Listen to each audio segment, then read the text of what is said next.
When you're starting out in astrophotography, it's hard enough getting your head around all the different kit that you need. But if you think that's baffling, the sheer array of software that you both need and that's available is enough to blow anyone's mind. So join me as I take a swift saunter through the software you'll need to get started. My name's Matt, and this is Everyday Astro.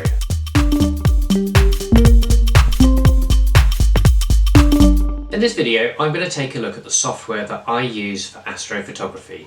There are many more available on the market, but these are the ones that have just always worked for me, so why would I change?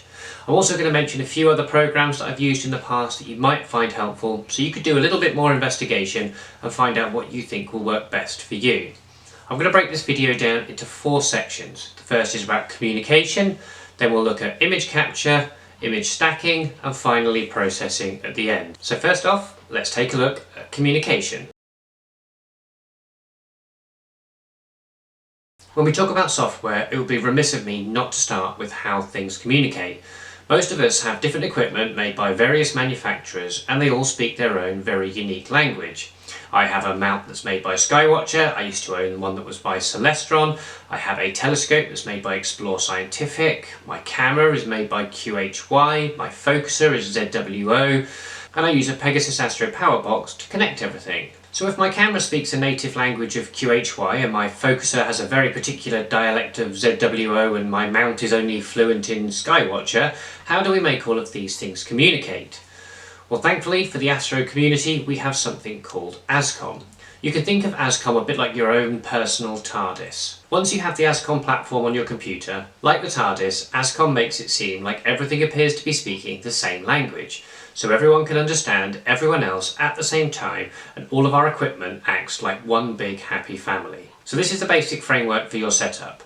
So now everything can communicate, let's look at how we capture those images.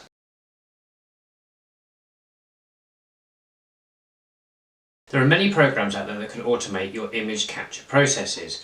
My software of choice is called Nina, which is short for Nighttime Imaging and Astronomy. If you haven't used Nina before, I highly recommend it. It's free and it's pretty straightforward to use, and I'll put a link in the description below so that you can go ahead and download it. Nina controls all of your equipment as well as your imaging session.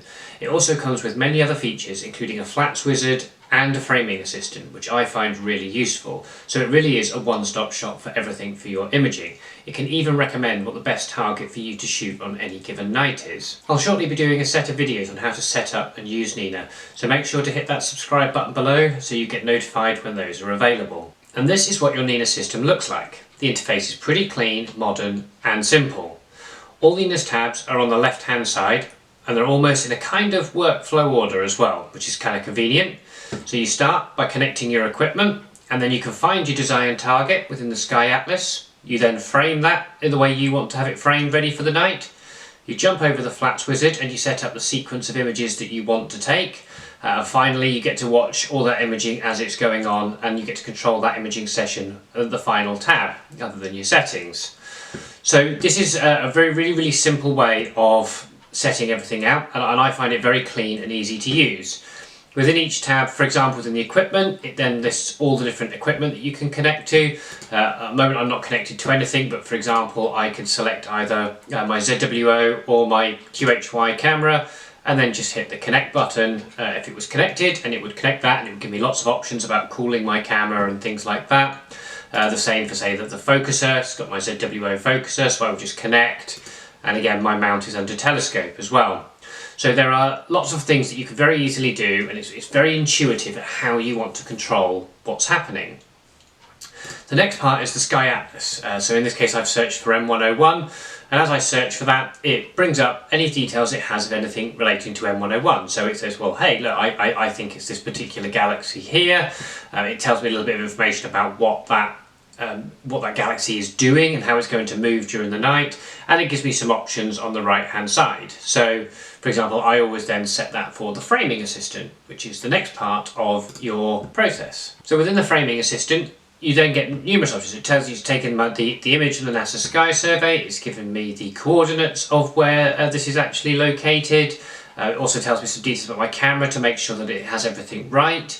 It can allow me to set up panels if I want to do them as a mosaic, and I can also set what the overlap would be, and rotate the camera to the angle that I want it to be at. So for example, if I wanted to include a few other bits here, I could say, well actually I'm going to want my camera at 90 degrees and I'm just going to frame it like that.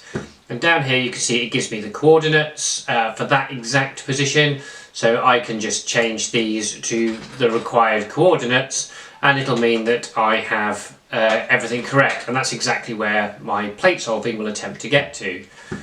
Once I've got that, I then simply replace that as my sequence target, and it brings up the sequencing page. So it tells me I'm going to be imaging the pinwheel galaxy, and it gives the target a name. It's got those coordinates that I manually typed in to get that perfect alignment. And within here, you've got a number of options that you could just go through. So it's about starting guiding, making sure it's slewing to the target and centers onto those coordinates as well. You can set your autofocus on, so I always do it on the start, and after a HFR increase of 10%, that's what I prefer to do. And the last line here is the actual images you want to take. So for example, it might be that I would want to take 51 images at, I don't know, 180 seconds each. They're light images.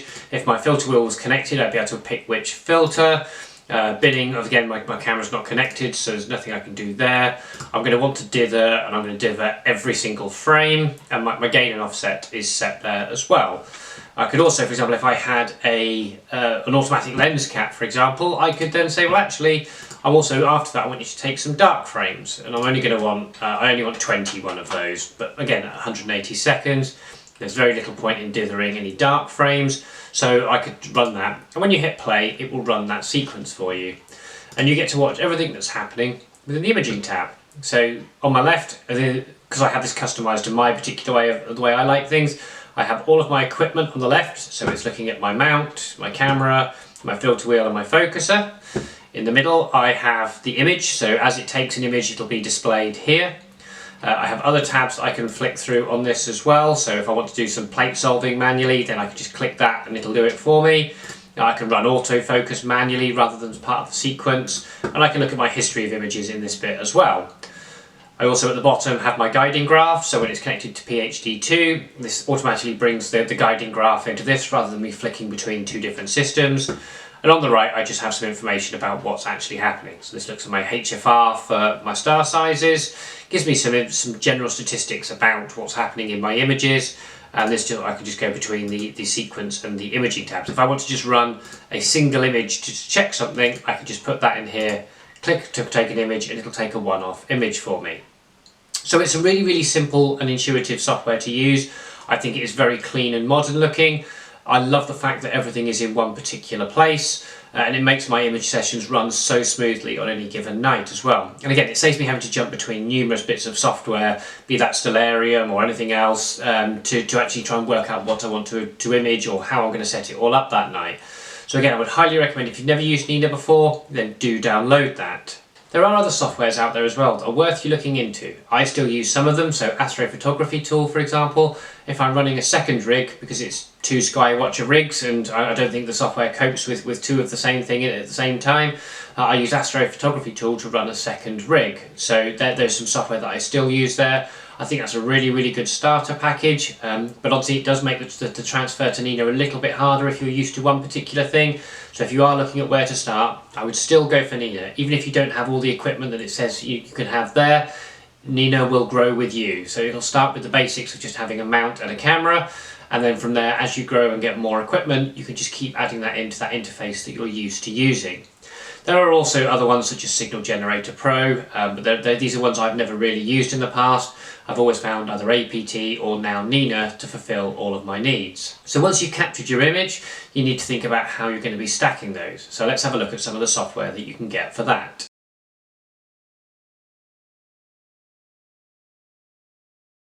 One of the areas I'm going to have to admit I am still very old school. I still use Deep Sky Stacker. I think it's a fantastic bit of software. It's always worked for me and I have felt no need to change. However, 2021 is going to be a year where I try and look at a few other things. For example, I'm hearing really good stuff about a program called Sequator, especially for kind of Milky Way or wide field star shots, so I'm definitely going to be looking into that as the year progresses. But Deep Sky Stacker is still my go-to for deep sky images. So let's jump in and have a quick look at what it looks like. This is Deep Sky Stacker. I make no apologies here for being quick over this. I am sure that most of you have seen this system at some point in the past. It is a very, very simple one to use. On the top left here is the different types of files that you're going to put into it. So be that your dark flats or biases, and obviously your actual light frames or picture frames as well. I've already installed or already loaded all of them apart from the light frames, but just to kind of show you how quick and easy it is just a case of selecting the images, dragging them in, and then it'll pop up so what type they are, and I'm going to tell them that they are light frames, and it'll load the light frames into it as well. If I was able to, there you go, there's a light frame there, and if I was able to click on one, then it would load up a single shot, and you can just about make out there's the centre of the rosette there. Once you've actually done that, you just simply check all of the pictures to make sure you're going to be loading everything, and then click on the registered checked pictures. So I always click on the already registered pictures. I don't know why, I always have done. Those two always stay on.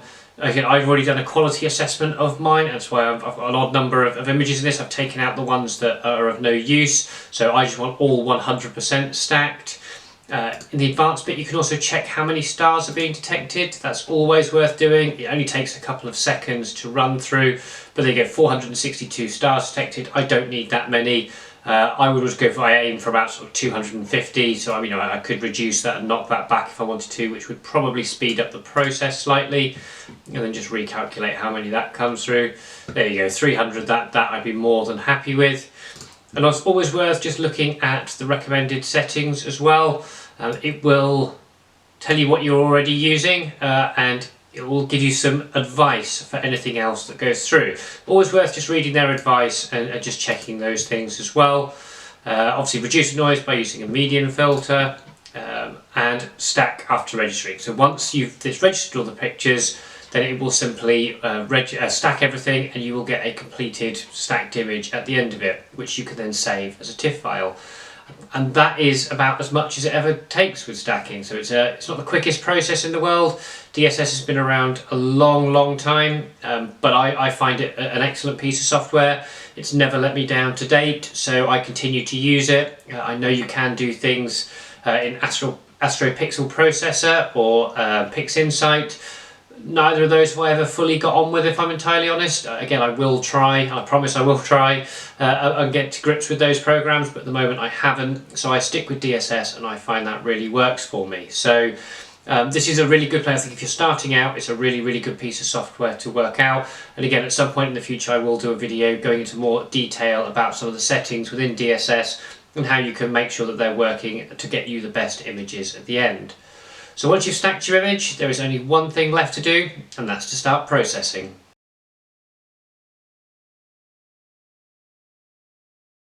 Image process is where your inner scientist meets your inner artist. It is where you get to decide what your final image is going to look like. There's far more skill, in my opinion, in the image processing than there is the image capture. I find the image capture to be very technical, it's about getting the right settings, whereas image processing is about the flair that you want to put onto something or how you want something to look. I'm going to give one great bit of advice: don't try and copy any other astrophotographer. If we were all just copying each other, we would just have exactly the same looking images. If you start looking online, you'll find that people have different depths of colour or slightly different saturation or different framing, all these things that make their image slightly different to everybody else's. So find your own thing that you like and really put your stamp on it that way. So with the advice aside, there are lots of systems that you can use for image processing, and as I say, I'm not going to have time to go through a tutorial for any of them really, because otherwise you'll be here all night, and I'm pretty sure that's what you don't want. However, I am going to be doing some Photoshop tutorials in the coming future, so do keep an eye out for those as well, and do remember to subscribe and hit that little bell icon, and you will be notified when those come out. But there are other programs out there outside of Photoshop. I prefer Photoshop because I feel more in control about the adjustments I'm making to an image, whereas some of the others, like PixInsight for example, I feel it does things without my control. It automates things, and I don't feel like I've been involved in the process, and that that I don't ever feel particularly comfortable with. You know, I like to think that the processing that's been done is my processing and I've done it my way. That being said, PixInsight has some amazing features to it. So again, in 2021, I'm going to make a promise to myself and everyone watching that I will have a better go at using PixInsight to see if I can actually master some of these basic elements in it. And what I would like to think is I can take some of those really good bits in the early stages of processing and then take that file out and then do the rest of it in Photoshop, so I still get that feeling of control. But Photoshop is an incredibly powerful program though, so you know it's the only bit of my software that does cost money, so do be aware both Nina and Deep Sky Stacker are both free to download, whereas you have to pay a monthly subscription for Photoshop, which I find hugely annoying, but there's not a lot else I can do about it. There are, however, some other alternatives, and again this year I'm going to try and look into these to see if they can be of any use. So GIMP is a free alternative. I've tried using it in the past. It's got some good stuff to it. I just need to spend a little bit more time playing with it and learning what the different features are called within that system rather than Photoshop. And the other one I want to have a look at is Affinity Photo. Again, this seems about as powerful as Photoshop, but with things called a different name. So I'm just going to have to get used to where things are and what they're called in a new program. But it is it's about the equivalent of 2 months worth of Photoshop subscription, and I bought it and I won't have to pay for it again. So it could actually save me an awful lot of money in the long run if I can actually make the switch to Affinity Photo. So I'm going to jump into Photoshop now. We're just going to have a little bit of a whiz around how it all works and where things are, and I'll show you how an image starts and how an image actually finishes once you've done all your processing. Okay, so this is Photoshop. I'm sure most of you will have seen this in some way, shape or form in the past, but you have all of your tools down the left hand side, various menus across the top, and some bits going on all around the sides of it, and this is an image straight out of Deep Sky Stacker. So as you can see, you know, even though it's a stacked image, there is not a huge amount that you can see within this image. You know, it's all still hidden within that blackness. You've just got points of a few stars, it's all that you can see, which is what Deep Sky Stacker used to align your images and create this stacked image in the first place. So the tools that are in this are very powerful and very easy to use, and within a not too long a period of time, just over 3 minutes to be precise, you can have an image that looks more like this. I will put a link above to my 3-minute astrophotography editing. So this is a video I did a few months back, and that was just looking at how you can very quickly go from the basic stacked image to something that you could share and amaze your friends with online. So do check that one out as well. But there really are not many tools that you need to do things. You know, it is really just doing some curves adjustments and some color balances, and that's about all you need to do. You know, so these things are very quick and simple. Photoshop is quite intuitive, and the great thing about Photoshop is if you cannot remember how to do one of the particular tasks that you're trying to achieve, there are probably millions of Photoshop tutorials online, so it becomes very easy just to hop on, you know, type in what it is that you're trying to achieve, and you'll find very quickly that you'll find a video that can help you out and remind you how to use a particular feature. But you know, you can see already just while I'm talking, you know, it's starting to go. There's a lot of way to go yet before we get to that point, but you can see that the nebula is already coming out. So it just shows you how quick and easy this actually is as a program to use. But you know, it is something that costs money every month, and that's the downside to Photoshop. PixInsight, so I'm going to try it, and I'm going to try and do some basic tutorials. I'll do them as a learner's point of view. As I learn, I'll share that learning with you.